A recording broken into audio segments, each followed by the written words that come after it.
Hello everyone and welcome back to my YouTube channel Bihar PCS DT यानी कि BPSC DT. आज है हमारा हिस्ट्री जीएस 1 जो हम कर रहे हैं उसका लेक्चर 2। एंड आज का टॉपिक है मधुबनी पेंटिंग। तो मधुबनी पेंटिंग से रिलेटेड एक रेलेवेंट पिक्चर मैंने आपको यहाँ पे दिखा दी है सो दैट थोड़ा सा विजुअली भी हमें याद हो जाए कि मधुबनी पेंटिंग की क्या स्पेशल फीचर्स होते हैं, किस तरीके की दिखती है। अब इसके बाद नेक्स्ट चलते हैं। तो देखिए कल जैसे हमने किया था पटना कलम, तो पटना कलम बहुत बार यूपीएस बीपीएससी में पूछा जा चुका है, बट मधुबनी पेंटिंग के साथ क्या है कि ये पीवाई क्यूज में अब तक नहीं आया है।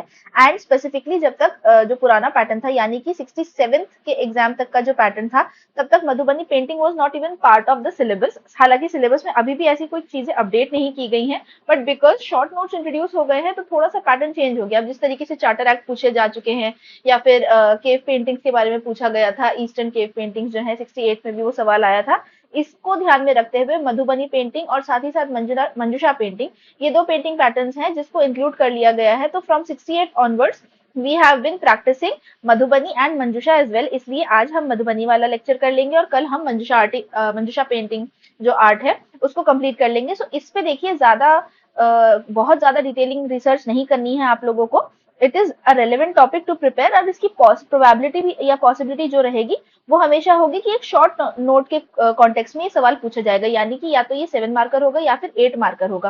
तो आप लोगों को बहुत ज्यादा एफर्ट नहीं देने हैं, बट येस इसके नोट्स आपके पास प्रिपेयर्ड रहे तो अच्छी बात है। बिकॉज अगर कल को ये सवाल आ जाता है और आप प्रिपेयर्ड नहीं है तो फिर आप फालतू में 7 to 8 मार्क्स लूज कर जाएंगे, जो कि एक बहुत बड़ा मार्जिन क्रिएट कर जाता है। ठीक है, तो देखिए फटाफट से मैं बता दूं कि इसके जो सब टॉपिक्स हैं जिसपे आपको नोट्स बनाने हैं, उसमें सबसे पहले इंट्रोडक्शन, जैसे कि हमने कल भी बात करी थी। तो इंट्रोडक्शन में देखिए यहाँ पे मैंने खुद ही चीजों को थोड़ा थोड़ा जिसे बोलते हैं पॉइंटर्स में मेंशन कर दिया। बस आपको क्या काम करना है, आपको इन्हीं पॉइंटर्स को अपने नोट मेकिंग में एलैबोरेट करना है। तो पहला इंट्रोडक्शन क्या हो जाता है कि ये फोक आर्ट फॉर्म है, कहाँ का, बिहार का। जैसे मैंने बताया था कि रीजन या प्लेस जहां से भी कोई आर्ट एंड कल्चर से रिलेटेड चीज जो बिलोंग करती है वो हमें मेंशन करना होता है। टाइम पीरियड में देखिए इसको इस तरीके से मेंशन किया जा सकता है कि ये बहुत सालों पुराना ट्रेडिशन है। ठीक है, इसलिए कोई एक फिक्स टाइम पीरियड यहाँ पे हम नहीं मेंशन कर रहे हैं। प्लेस हो जाता है हमारा मिथिला रीजन, और यहाँ पे मैंने आपको नीचे एक एडिशनल नोट दे दिया है कि इसके साथ मिथिला रीजन का एक छोटा सा मैप प्रोवाइड करके दिखा देंगे। बेसिकली बिहार का मैप बना के इसमें मिथिला रीजन को हमें शेड कर देना है। That is the only thing, और ये हो गया हमारा मिथिला रीजन का मैप तैयार। अब यूनिक स्पेशलिटी इसकी क्या है कि इसको जीआई टैग मिला हुआ है and it is painted bye exclusively women. ठीक है, तो ये खासियत हो गई इंट्रोडक्शन से रिलेटेड। अब जो हमारा नेक्स्ट सब टॉपिक आता है वो है बैकग्राउंड एंड एवोल्यूशन। ठीक है, बहुत ही ज्यादा इसमें मतलब पैराग्राफ वाइज हमें नहीं चीजें तैयार करके रखनी है, बस ये है कि 2 पेज के मिनिमम नोट्स आपके पास इसके होने चाहिए। तो सबसे पहले जो इंपॉर्टेंट चीज है कि इसमें रामायणा का रेफरेंस आ जाता है, बिकॉज जो पुराने फोकलोर्स हैं और जो ये ट्रेडिशन चला आ रहा है सालों से, तो ये मिथिला रीजन जो बिहार का है एज वेल एज जो नेपाल का पोर्शन है वहां पे भी इसे प्रैक्टिस किया जाता है सालों से। और ये माना जाता है कि जो राजा जनक थे उन्होंने पेंटर से कहा था पेंटिंग्स ड्रॉ करने के लिए सीता जी की शादी पे। तो बेसिकली उस टाइम से ये जो ट्रेडिशन है वो कहीं ना कहीं से चलते आ रहा है और generation to generation pass on होता चला गया। तो ये आपके पास एक रेफरेंस हो गया। अब देखिए ये generation to generation pass on हो रहा था और विमेन इससे प्रैक्टिस कर रही थी। ठीक है, कहीं पे भी इस चीज का कमर्शियलाइजेशन नहीं हुआ था। कब तक? जब तक ब्रिटिश ऑफिसर जो थे विलियम जी आर्चर, इन्होंने इसके बारे में पब्लिश किया 1934 में। 1934 के टाइम पे बिहार में अर्थक्वेक आया था, और उस अर्थक्वेक की जो सिचुएशन होती है कि अर्थक्वेक के बाद हम ग्राउंड सिचुएशन समझने के लिए जब जाते हैं, किसी एक एरिया का दौरा करते हैं या सर्वे करते हैं, तब वो जो वहां के मकान टूटे हुए थे, जो घर टूट गए थे बिकॉज ऑफ अर्थक्वेक, उनकी दीवारों पर ये पेंटिंग्स बनी हुई होती थी। तब जाकर के जो ये ब्रिटिश ऑफिसर हैं विलियम जी आर्चर, इन्होंने उस चीज का सर्वे किया और समझा। एंड देन ही आस्क्ड कि आखिर ये क्या है क्या नहीं, क्योंकि वहां पे ऐसा है कि जैसे मिथिला रीजन के जो गांव है, मान लीजिए एक गांव है वहां पे 40 घर है, 40 घर की दीवारों पे मधुबनी पेंटिंग बनी हुई है। तो इसके बारे में उन्होंने डॉक्यूमेंट किया और तब जाकर के इसे, जिसे कहा जाता है कि एक वर्ल्ड वाइड तो उस टाइम पे नहीं भी बोलेंगे, बट फिर भी एक पब्लिक रिकॉग्निशन जो था मधुबनी आर्ट को, ये उस टाइम पर मिला। ठीक है, अटेंशन टू द वर्ल्ड जो ये था, ये 1934 ऑनवर्ड्स ये चीज डेवलप हुई। And it reflects women's aspirations of the region. तो बेसिकली जो पेंटिंग्स होती हैं वो कहीं ना कहीं इलस्ट्रेट करती हैं उनके थॉट्स को, उनके होप्स को और ड्रीम्स को, इसलिए विमेन एसोसिएटेड बहुत ज्यादा है। ठीक है, अब आ जाते हैं इसके फीचर्स के ऊपर, जो सबसे मोस्ट इंपॉर्टेंट चीज होती है किसी भी हम जब पेंटिंग के बारे में लिख रहे होते हैं नोट्स या आंसर राइटिंग। तो सबसे प्रोमिनेंटली बात यह है कि मधुबनी के 5 डिस्टिंक्ट स्टाइल्स होते हैं। ठीक है, यहाँ पे मैंने 5 डिस्टिंक्ट स्टाइल्स मेंशन कर दिए हैं। अब वो कौन कौन से हैं वो आपको ढूंढ करके निकालने हैं, हालांकि मैं यहाँ पे बता दे रही हूँ कि पहला है भरनी, फिर है कचनी, गोदना, कोहबर एंड तांत्रिक। ये मेन 5 स्टाइल हैं मधुबनी के जो पेंट किए जाते हैं। कॉम्प्लेक्स ज्योमेट्रिकल पैटर्न्स इसमें जो है वो यूज किए जाते हैं। आप कॉम्प्लेक्स ज्योमेट्रिकल पैटर्न्स को समझने के लिए आप ये देखिए, इस इमेज में भी आपको दिख रहे हैं कि कितने डिफरेंट वेरिएशन के पैटर्न्स यहाँ पर गिवन है। ठीक है, कोई एक चीज को डिफाइन कर रहे हैं, जैसे यहाँ पे फिश बनी हुई है या यहाँ पे एक इंसान का पोर्ट्रेट बना हुआ है, यहाँ पे पैरेट बना हुआ है, बट जो पैटर्न्स है वो काफी कॉम्प्लेक्स ज्योमेट्रिकल फॉर्म के पैटर्न्स बने हुए हैं। तो ये दूसरा इंपॉर्टेंट फीचर हो गया। अब तीसरी चीज जो है natural colours. Obviously Patna colour में भी हमने देखा था कि नेचुरल एलिमेंट से, फूल पत्ते और फलों से ही कलर्स जो है ऑब्टेन किए जाते थे और उन्हें ही यूज किया जाता था। अब यहाँ पे देखिए ज्योमेट्रिकल पैटर्न्स वाला जो हमने टॉपिक लिखा है उसमें मैंने नीचे मेंशन कर दिया कि draw an example of painting. तो आप पेंटिंग को किस तरीके से ड्रॉ कर सकते हैं। ऑब्वियसली आप इतनी कॉम्प्लेक्स डिजाइन तो नहीं बना सकते, बट इसका एक मिनिएचर फॉर्म इस तरीके से आप प्रेजेंट कर सकते हैं कि ये आपने पेंटिंग बनाई, ठीक है, आपने जो बॉर्डर था, अब मेरी ड्राइंग के ऊपर मत जाना, बट मैं एग्जाम में ऐसी बना के आती हूँ, ठीक है, जो बॉर्डर था उसको आपने दिखा दिया कि फिल्ड है, क्योंकि यहाँ पे बॉर्डर्स जो है वो फिल्ड है। उसके बाद सबसे इजी जो मुझे पड़ता है वो ये है द फिश वाला चीज।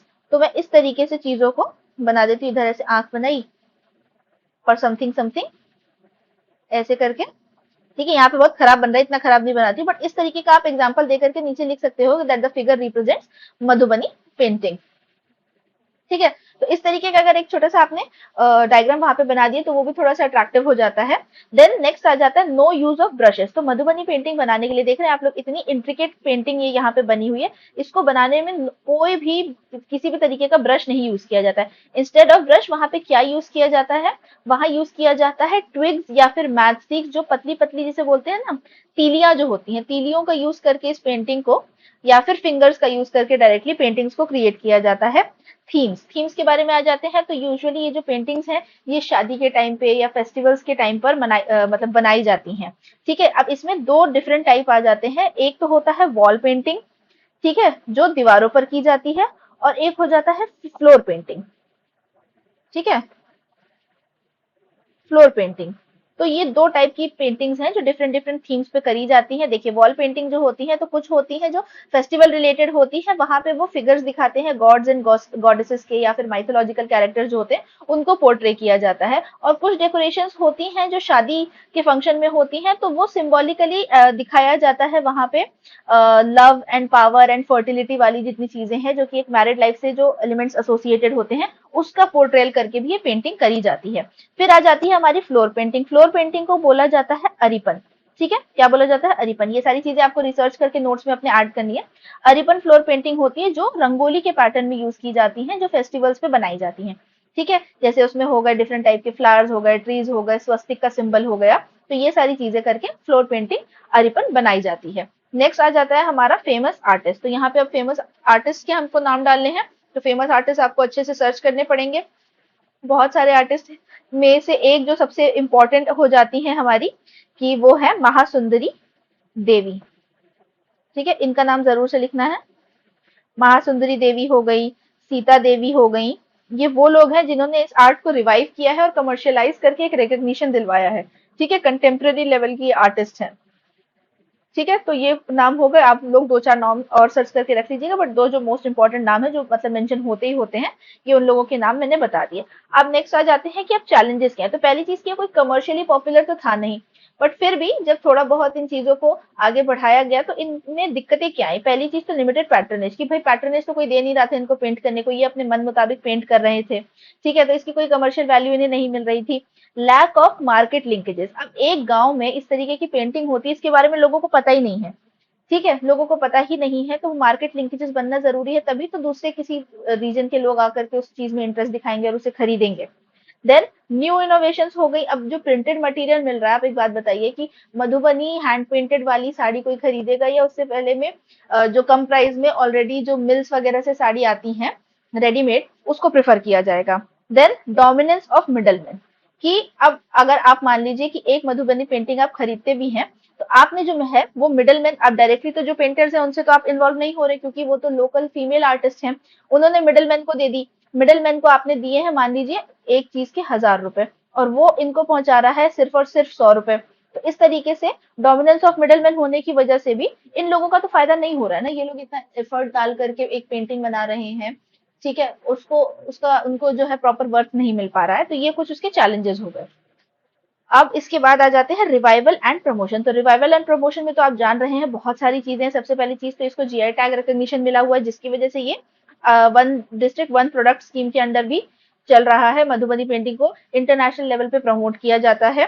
ट्रेडिशनल आउटफिट्स बनाए जाते हैं जो इवेंचुअली फिर गिफ्ट भी किए जाते हैं, जैसे हमारे G20 वगैरह था, इन सब के टाइम पे मधुबनी आर्ट वगैरह जो है वो गिफ्ट किया जाता है, जो हमारे इंटरनेशनल क्लाइंट्स आते हैं या फिर जो भी लोग होते हैं, जैसे कि साड़ी हो गया, शॉल्स हो गए, तो ये सारी चीजें जो ट्रेडिशनल आउटफिट्स हैं वो as an Indian souvenir gift की जाती हैं। इसके अलावा एक बहुत ही इंपॉर्टेंट पॉइंट जो है वो है मिथिला म्यूजियम कहाँ है, जापान में है। ठीक है, तो आप देख रहे हैं कि जापान में एक पर्टिकुलर सिटी है, वहां पे मिथिला म्यूजियम को स्टैब्लिश किया गया है, तो एक इंटरनेशनल लेवल रिकॉग्निशन है बिहार के एक रीजनल फोक आर्ट का। ठीक है, उसके बाद सिटी ब्यूटिफिकेशन में आपने देखा होगा कि जगह जगह की जो जैसे पटना ही है, पटना की बहुत सारी जो स्ट्रीट आर्ट करते हैं, वॉल पेंटिंग वगैरह होती है, उसको मधुबनी पेंटिंग के पैटर्न पे किया जा रहा है। डिजाइन पटना मेट्रो के ऊपर भी जो डिजाइन किया गया है अभी, जिसका ट्रायल वगैरह चल रहा था, तो उसमें भी जो ऊपर है उसको मधुबनी पेंटिंग के थ्रू दर्शाया गया है, उसका ब्यूटिफिकेशन मधुबनी पेंटिंग के थ्रू किया जा रहा है। तो ये सारी चीजें हैं जिससे रिवाइवल और प्रमोशन जो है वो मधुबनी पेंटिंग का चल रहा है। अब इसके बाद आप लिखेंगे एक छोटा सा क्यूट सा कंक्लूजन, जो आप लोगों को खुद सोच करके कुछ भी एक अच्छी सी पॉजिटिव लाइन लिखनी है, जिसके लिए मैंने आपको बताया था कि always try to incorporate attractive intro and conclusion, जो मैंने बोला था, take help of ChatGPT और एनी अदर एआई। तो यहाँ पे मैंने आपको दो एग्जांपल निकाल रखे, ये मैंने अभी चैट जीपीटी से ही बोल करके निकलवाए थे।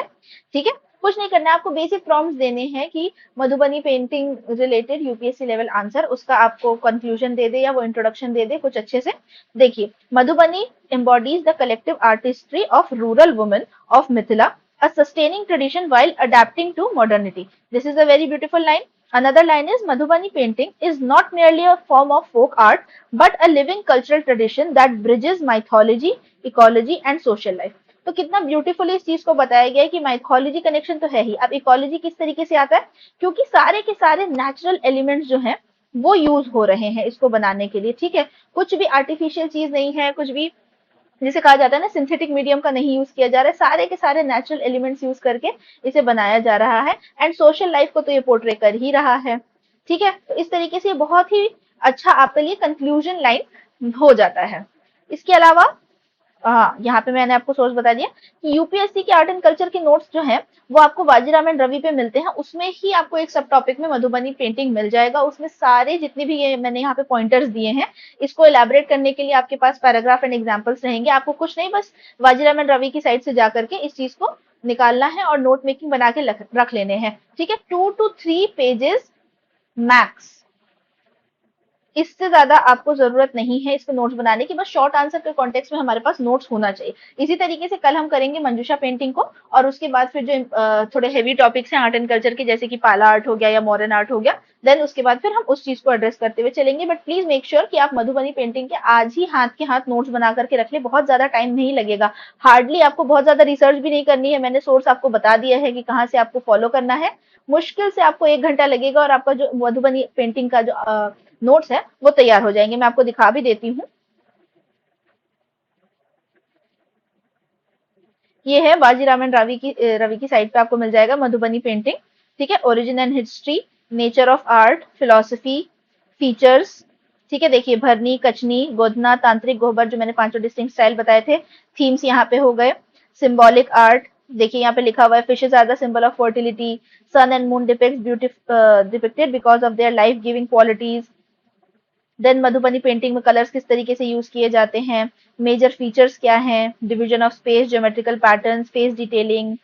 आर्टिस्ट के यहाँ पे नाम है, देखिए सीता देवी और जगदीश चंद्र झा, जिन्हें बोला जाता है फादर ऑफ मधुबनी पेंटिंग, इन्होंने पॉपुलराइज करने में इस आर्ट फॉर्म को हेल्प करी थी। तो देखिए इस तरीके के जो शॉर्ट वर्ड्स होते हैं, जैसे father of Madhubani painting Jagdish Chandra Jha, तो इसी तरीके से आप नोट मेकिंग में करके लिख लेंगे। यहाँ पे 5 नाम है ही, और बस ये आपके नोट्स कंप्लीट हो जाएंगे। कुछ भी नहीं, अगर आप चाहें तो एज इट इज इसका प्रिंट आउट भी निकलवा सकते हैं, अगर आपको नहीं लिखना है तो। वैसे हालांकि मैं सजेस्ट करती हूँ कि आप लोग जितनी चीजें लिख लें उतना ज्यादा बेटर होगा, और फिर इसी तरीके से चैट जीपीटी या फिर किसी दूसरे एआई के थ्रू, या फिर अगर आपको लग रहा है कि किसी और बुक से रेफर करके आपको बेटर कुछ मिल जाएगा, तो इस तरीके की इंट्रोडक्टरी और कंक्लूजन लाइंस आप लिख करके रख लें।